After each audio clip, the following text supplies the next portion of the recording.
l'opinion publique, elle est souvent favorable aux grèves. C'est le principe d'une caricature, c'est qu'elle est excessive. On veut changer le monde, la CGT, l'essayer, c'est l'adopter. Bonjour à tous sur Politique en fait. Après la géopolitique avec François Hollande, parlons du syndicalisme avec Philippe Martinez.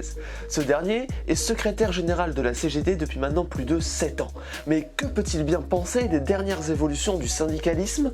On y va.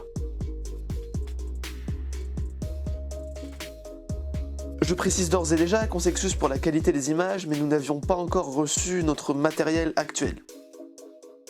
La chose la plus frappante en arrivant au siège de la CGT était la taille des locaux, si grand qu'on aurait dit une ville.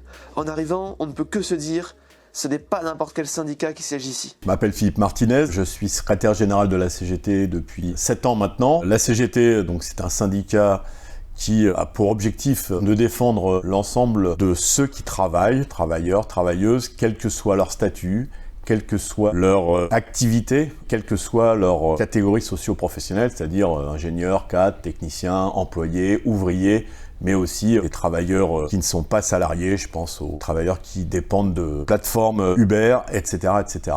Mais la défense des salariés, c'est la raison d'être de nombreux syndicats. Et notre invité du jour est syndiqué plus précisément à la CGT, il en est même le secrétaire général. La CGT a été fondée en 1895 et jusqu'en 2021 restait le premier syndicat de France. Aujourd'hui, il représente toujours 23% des suffrages aux élections professionnelles et revendiquait 700 000 adhérents en 2016. Mais pourquoi M. Martinez a-t-il choisi la CGT? Je me suis engagé à la CGT parce que dans l'entreprise où j'ai commencé à travailler, j'ai eu des problèmes que rencontrent régulièrement des salariés. Problème de fiche de paye par exemple, c'est la CGT qui m'a défendu. Naturellement, j'ai adhéré à la CGT. Mais justement, pourquoi veut-il quitter ses fonctions de secrétaire général? La responsabilité est importante, elle est passionnante, mais je pense que il est nécessaire, quand on a ce genre de responsabilité, même d'autres d'ailleurs, de renouveler ceux qui dirigent. Je plains souvent de toujours voir, entre guillemets, des vieux cons qui parlent à la place d'autres, et donc...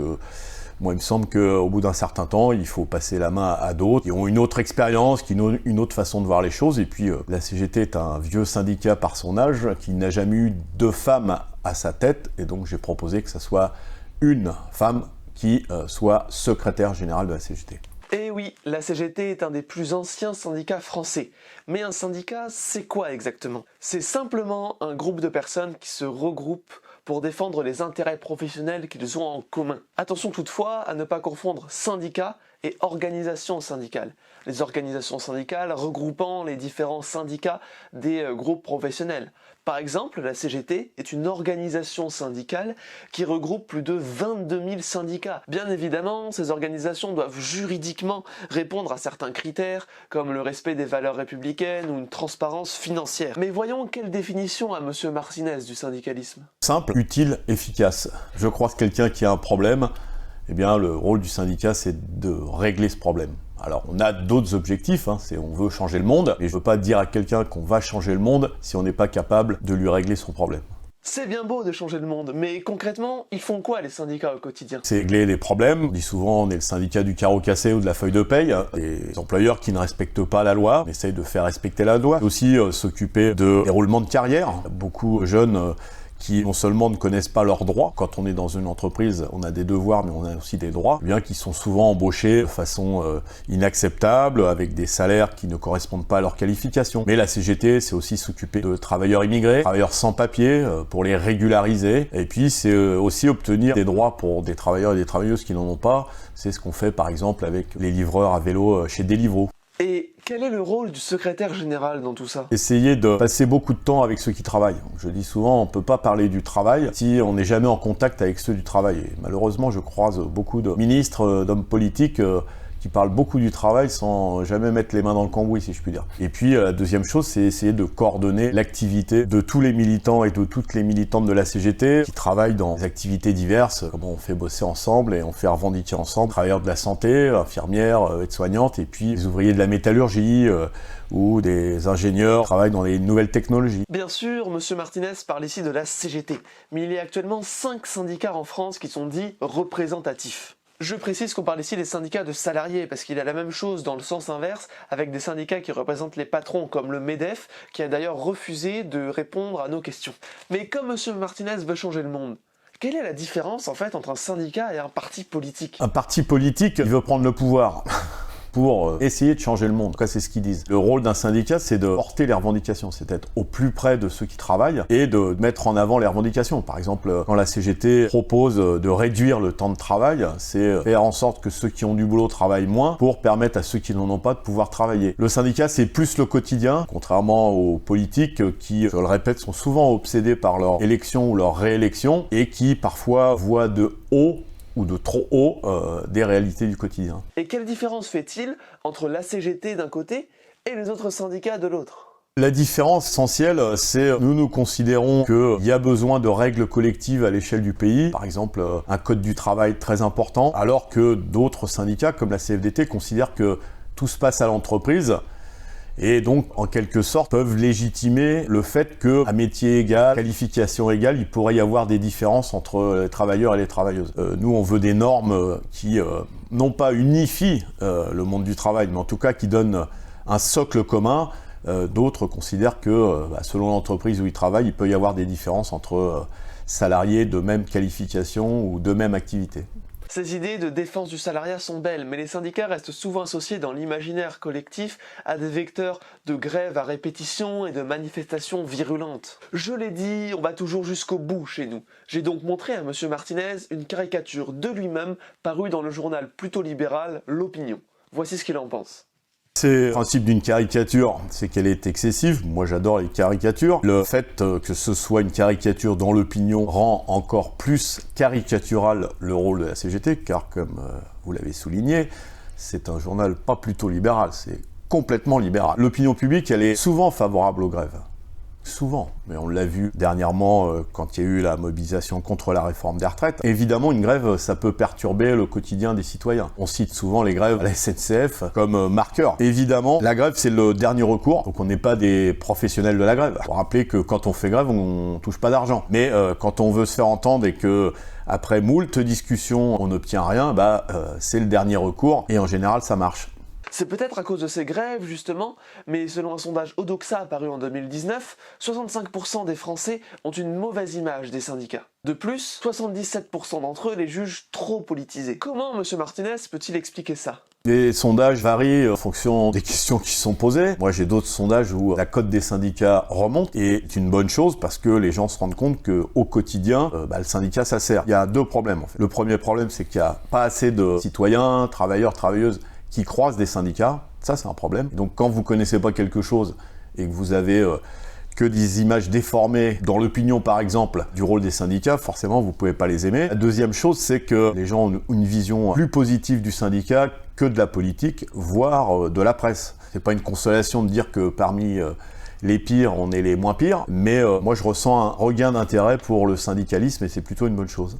Sauf que cette vision jugée biaisée des médias vis-à-vis des syndicats commence à se faire ressentir dans les taux d'adhésion. Ainsi, entre l'immédiat après-guerre et 2019, le taux de syndicalisation du pays a été divisé par 3. Et aujourd'hui, peu de jeunes continuent à se syndiquer. Ils sont seulement 2,7% des moins de 30 ans contre 14% des plus de 50 ans, selon la DARES. J'ai donc demandé à M. Martinez, est-ce la fin des syndicats ? Il faut que les syndicats modernisent, entre guillemets, et puis que leur action soit un peu plus connue. Par exemple, la CGT milite beaucoup sur les questions environnementales, une grosse préoccupation de la jeunesse. Personne ne le sait.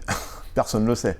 Notre philosophie, c'est de dire fin du monde, fin du mois, même combat. Peu de gens sont au courant, et j'ai toujours remarqué, quand je participe aux marches pour le climat, des jeunes m'interrogent, mais qu'est-ce que vous faites là ? C'est le combat de la CGT. La deuxième chose, c'est que le monde du travail a beaucoup évolué. Les taux de syndicalisation dont vous faites référence, c'est-à-dire après-guerre, c'était dû essentiellement au fait qu'il y avait des très très grandes entreprises où tout le monde avait le même statut. Aujourd'hui, quand on travaille dans une entreprise, on peut côtoyer des collègues qui travaillent dans d'autres entreprises.